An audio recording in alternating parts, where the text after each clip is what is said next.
Olá, eu sou Joana Linda Carqueja. E eu sou o Patrick Duarte Silva Filho. Nós vamos apresentar o artigo A Revolução dos Bichos, uma leitura pós-colonialista, de Ana Flávia de Oliveira. Antes de nos aprofundarmos no assunto do pós-colonialismo, vamos dar um breve resumo da história do livro A Revolução dos Bichos. A Revolução dos Bichos é um romance satírico que foi publicado em 1945 por Eric Blair sob o pseudônimo de George Orwell. O livro conta a história de alguns animais que viviam em uma fazenda e se sentiam explorados por seu dono, Sr. Jones.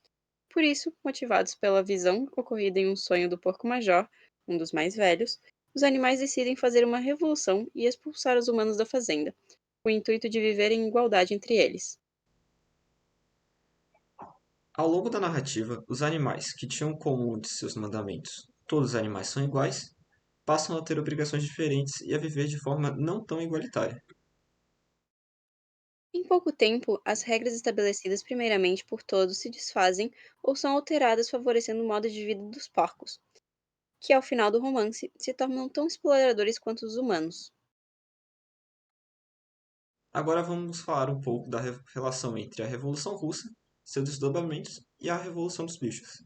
A Revolução Russa foi uma onda de manifestações populares contra o governo do czar Nicolau II, que aconteceu em 1917 e acabou por tirá-lo do poder, e deslanchar uma guerra civil pela disputa de poder entre bolcheviques e mencheviques, ambos do Partido Comunista, porém com intenções de governos opostas. No artigo, acredita-se que a Revolução dos Bichos se utiliza da literatura para fazer uma analogia e uma crítica a esse momento histórico, visto que, da mesma forma que a revolução que acontece na história de Orwell, liberta os animais do seu opressor, deixando-os sob o poder de um novo líder. Porém, o autoritarismo agora parte de um animal que é visto como um de nós, da mesma forma a URSS que rebelou contra o czar Nicolau II, para que um de nós, do povo, dos trabalhadores, pudesse chegar ao poder. Pós-colonialismo e a Revolução dos Bichos. Segundo Thomas Bonitti, podemos considerar como pós-colonial toda a produção literária dos povos colonizados pelas potências europeias entre os séculos XV e XXI. Isso significa que a Revolução dos Bichos, escrita por Eric Blair sob o pseudônimo de George Orwell e publicada em 1945, pode ser considerada pós-colonial, visto que Orwell nasceu em Motihari, uma cidade no estado de Bihar, na Índia, no período em que a Índia era colônia do Império Britânico. Como o pós-colonialismo se faz presente em A Revolução dos Bichos? O tema pós-colonialista se mostra logo no início do livro, quando o porco-major discursa sobre como é a vida dos animais que vivem para produzir alimentos para os humanos, onde a fazenda do solar se assemelha a um país dependente da metrópole. Percebemos que o homem é uma analogia à metrópole, enquanto os animais são uma analogia às colônias que são exploradas.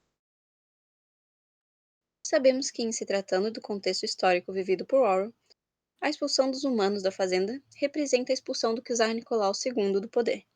No entanto, a partir da visão da crítica pós-colonialista, podemos também associar essa passagem do livro com a expulsão do comando da metrópole sobre a colônia.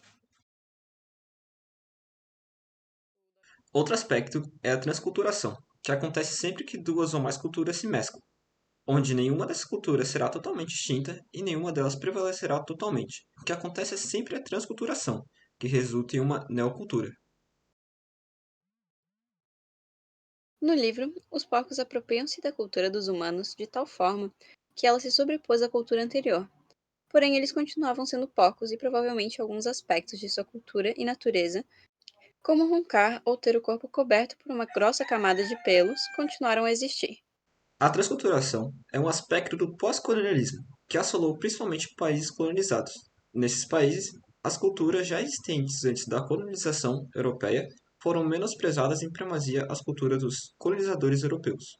O trecho, abre aspas, todos os hábitos do homem são maus, fecha aspas, do livro, também pode ser entendido como um exemplo de alteridade e outremização, visto que a alteridade no pós-colonialismo visa depreciar tudo que vem do outro lado.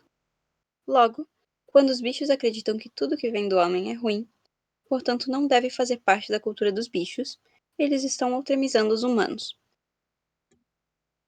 Para concluir, no final do artigo, a autora diz que as interpretações da A Revolução dos Bichos foram guiadas por teóricos que nos dão embasamento para que possamos associar o romance de Orwell as relações entre metrópole e colônia, existentes no período atual, conhecido como pós-colonialismo.